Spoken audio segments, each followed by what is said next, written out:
Last video, I covered the Millions March NYC protest that demands, among other things, the abolishment of the New York City Police Department. That's right, not just reform, but termination of the institution. Their aim is focused on the NYPD, their demand to do away with the agency altogether.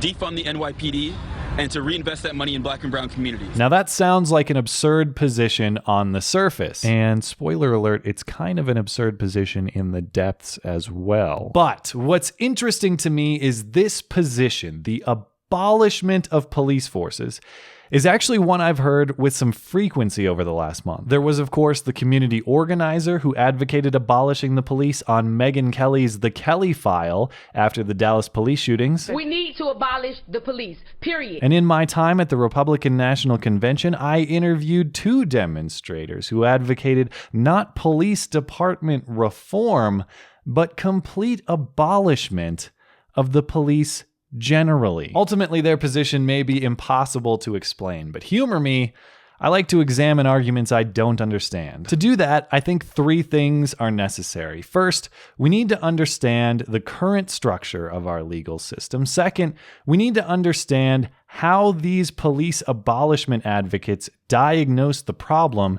And third, we need to understand their proposed solutions. Once we do that, we can assess whether these people make any sense or not.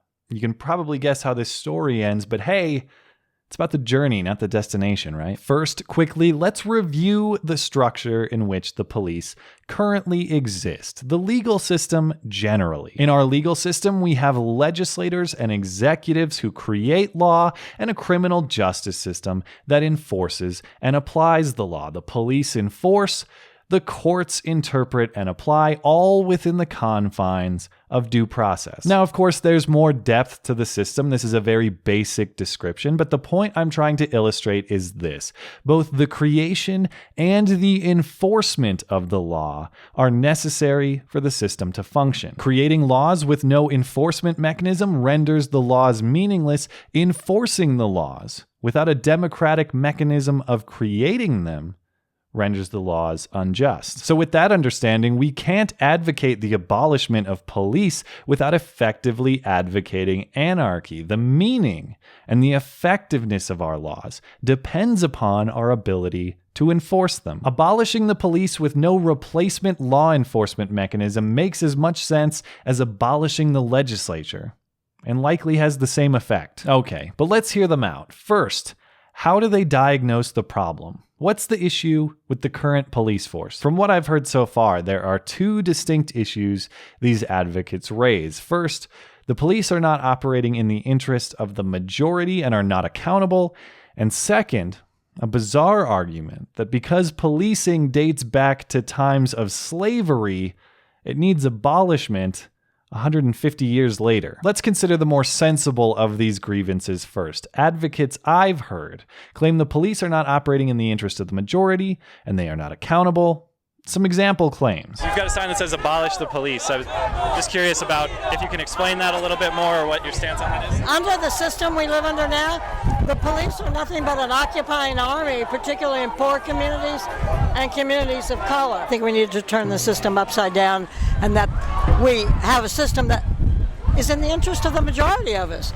Most of us set our alarms and get up and go to work every day, raise our family, and it's difficult in this country, and particularly if you're black, if you're Latino, if you're an immigrant, if you're Muslim, if you're part of the LGBT community, things are difficult. Do you believe the police target those communities unfairly then? Is that absolutely? So do you believe the whole force is systemically racist or bigoted or?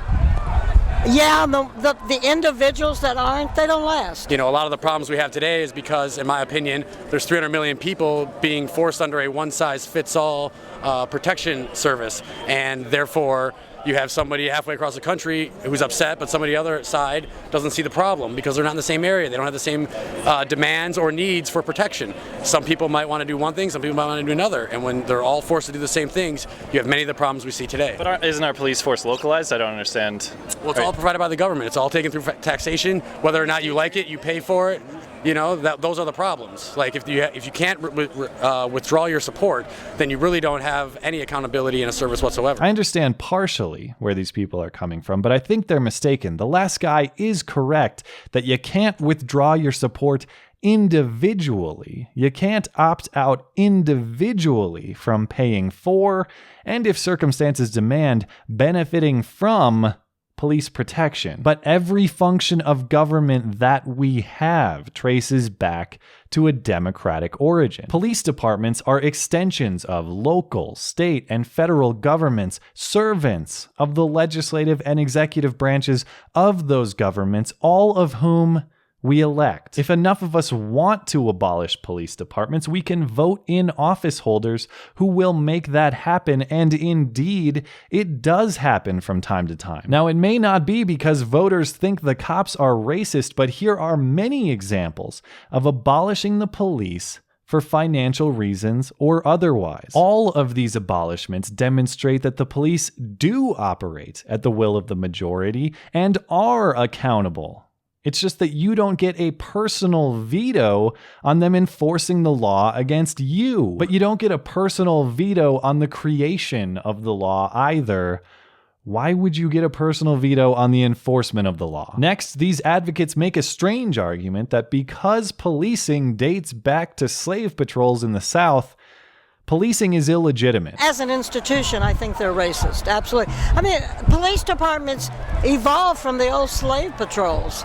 So that's their job. The police force in this country began as slave patrol. Police departments evolved from old slave patrols. While this has some degree of accuracy, it's not a very honest way of describing the origin. Those were the laws of the time. The community patrols enforced the laws of the time, and those laws included legal slavery. Our laws no longer include legal slavery, thus the enforcement of them is no longer related to slavery. It's like a stoner living in Colorado or Washington and saying, man, fuck the police. They date back to the criminalized marijuana days. Yeah, well, you're not getting busted for carrying an ounce anymore, are you? It's not the policeman's job to decide which laws he likes or not.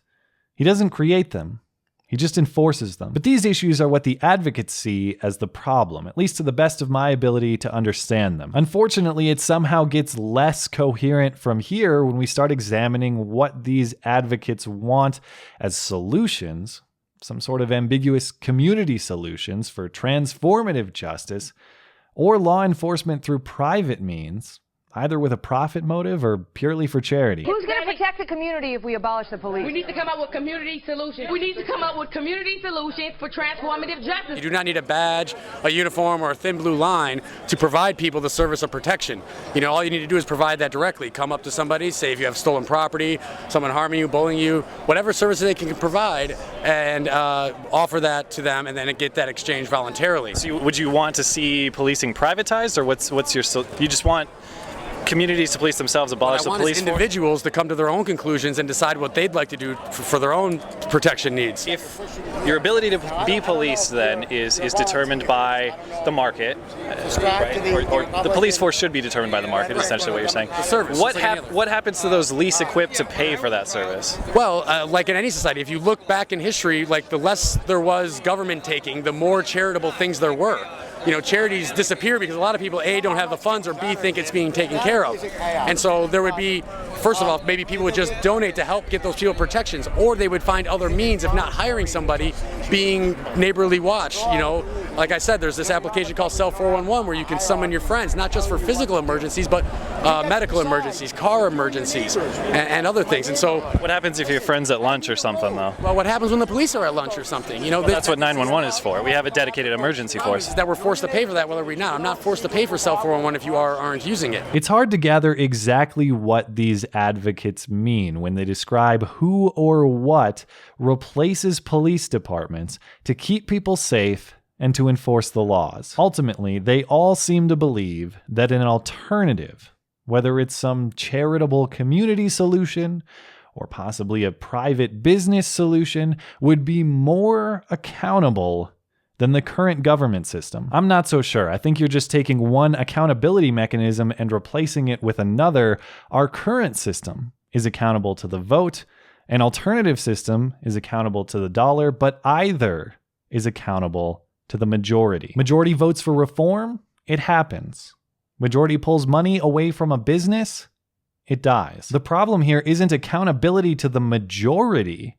The problem to these advocates seems more precisely to be accountability to them personally and individually.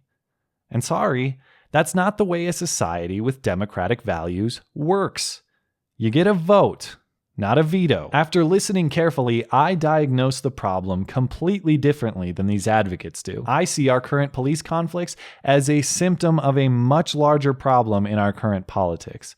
Nobody assumes good intentions anymore. Whether having a casual debate with friends or a serious encounter with the police, everyone assumes the worst about each other and operates from there. Support Hillary? You must be a libtard welfare queen. Support Trump? You must be a stupid racist redneck. You're a police officer? You must be a bloodthirsty pig. Pulled over by the police? You must be a reckless criminal. If that's the initial framework for any encounter, it's hard to imagine a productive outcome. If we assume the worst of police, the structure of their employment is irrelevant. Publicly employed, privately employed, volunteer. If they come to my house to enforce the law, and I assume the worst of them and behave antagonistically, a bad outcome is much more likely to happen. The experiment I want to see is not radical institutional reform. It's very basic personal reform.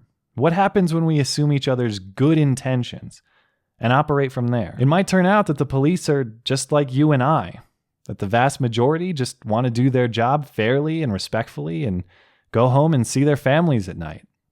And they'd probably much rather do that than kill you when given the option. Closing note, if you have interest in seeing my full interviews with both of these activists, there's a link for that in the description. Thanks as always for listening and for supporting this channel. Always appreciate that thoughtful discussion down below and especially over on Twitter. That is @skag_3. You're always welcome to come hang out and chat in my live streams. Those are linked down in the description. Looking forward to it. Okay, bye.